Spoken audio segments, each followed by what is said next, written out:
Es tev pastāstīšu, vai Daugavpils vadošās partijas pildījušas pirms iepriekšējām vēlēšanām dotos solījumus. Tāpēc, ka strādājam. Vērtējām 2 partiju solīto – Saskaņas, no tās ievēlēts mērs Andrejs Elstiņš, un mūsu partijas, no tās ievēlēts bijušais mērs Igors Prelatovs. Abu partiju deputāti lielākoties strādāja vienoti, un šajās vēlēšanās gandrīz visi startēs no Elkšņa jaunās partijas Saraju Latgale. Uzreiz jāsaka, par neizpildīto jautājām gan Elkstiņam, gan Prelatovam. Elkstiņš gandrīz par katru jautājumu aicināja meklēt atbildes publiski pieejamā informācijā un analizēt pašiem, bet Prelatovs atbildēt atteicās, atsaucoties uz partijas disciplīnu. Mums ir centralizēta atbildu sniegšanā, varat uzrakstīt rakstiski iesniegumu uz info@saraulatgale.lv. Taču arī partija mums pēc būtības neatbildēja. Izvēlējāmies solījumus, kas ir gana konkrēti un pārbaudāmi. Secinājām, ka Saskaņa izpildījusi apmēram pusi no mūsu pārbaudītajiem solījumiem. Mūsu partija izpildījusi apmēram trešdaļu no solījumiem, kurus atlasījām.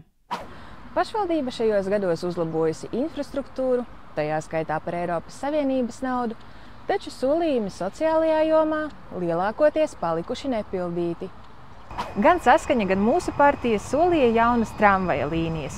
Uz Jaunforštati tramvajs braukt tā arī nesāka, bet līnija Cietoksnis, Ķīmija, Stropoezers, Cietoksnis ar Eiropas Savienības atbalstu ir gatava. Prelatova mūsu partija solīja arī bezmaksas braukšanu visiem pilsētniekiem. Tas nav izdarīts, turklāt biļetes cena kāpusi. Elkstiņa Saskaņas programma nebija tik dāsna. Bez maksas varēšot braukt arī cilvēki ar 3. grupas invaliditāti. To izpildīja. Savukārt studenti, kuriem solīja to pašu, ar vienu gaida. Izpildīts solījums atjaunot Daugavpils satiksmes transporta parku. Ir gan jauni autobusi, gan tramvaji. Модель EVA1, DLRR, цвет, спелая вишенка с лучиками солнца. Prelatovs jaunus tramvajus nesolīja, bet izbaudīja gan. 32 посадочных места. Конечно, не женская грудь, но тоже мягко. Kamēr vieni priecājās, citi cēla trauksmi par iespējamu krāpšanu tramvaju iepirkumā. Abas partijas solīja attīstīt lielā Stropoezera infrastruktūru. Darīts ir, bet ne līdz galam. Saskaņa solīja turpināt Stropu promenādes izbūvi apkārt visam ezeram, taču pagarināja tikai par nepilniem 800 metriem. Mūsu partija teicās izbūvēt Stropos peldbaseinu. Arī tā nav. Pilsētā nav arī abu partiju solītās jaunās vieglatlētikas manēžas. Saskaņa solīja renovēt sporta bāzes, bet mūsu partija tieši sporta bāzi Celtnieks. Vairākas bāzes uzlabotas, taču futbola laukums Celtnieks tā arī atstāts novārtā. Pašvaldība mūs informēja, ka šogad izstrādās renovācijas projektu. Abas partijas solīja āra trenežierus, un to arī darīja, lielākoties tepat Stropos, tiesa vēlāk daļu arī novāca. Pilsētā kļuvis arī vairāk veloceliņu. Par tiem programmā rakstīja abas partijas. Pašvaldība ar Eiropas fondu atbalstu izbūvēja Martīnsona muzeju un tehnikas un industriālo centru. To sāka jau pirms iepriekšējām vēlēšanām. Mūsu partija solīja pārbūvēt industriālo zonu Motoru ielā. Tas ir izdarīts. Turpināja arī grantu programmu jaunajiem un topošajiem uzņēmējiem Impulss un latviešu valodas kursus iedzīvotājiem. Līdzmaksājumu septiķu ierīkošanai gan neieviesa. Saskaņa tikmēr solīja pašvaldības dzīvokļus jaunajiem speciālistiem un ģimenēm ar bērniem. Izīrēto dzīvokļu skaits pieaudzis. Vairāk naudas pašvaldība piešķīra māju renovācijai un pagalmu sakārtošanai. Mūsu partija solīja arī veicināt ēku energoefektivitāti.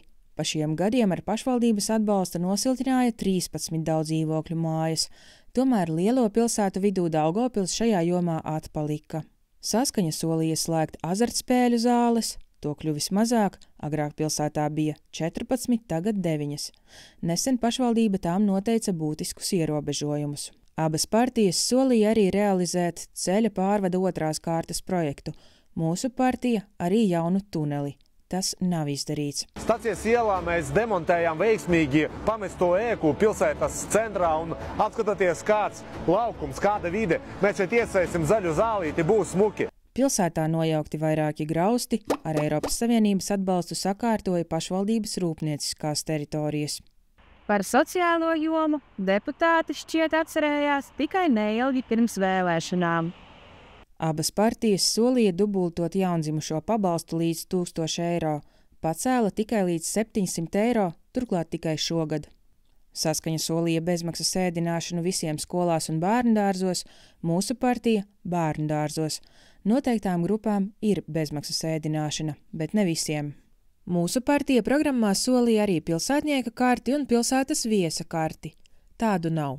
Visbeidzot, Prelatuva iepriekš pārstāvētā mūsu partija solīja bezmaksas elektromobīļa pakalpojumus kapos, pensionāriem un cilvēkiem ar invaliditāti. Šeit uzrunātie rausta plecus, nesot tādu redzējuši. Dalies ar šo video, ja tev rūp, kas notiek Daugavpilī.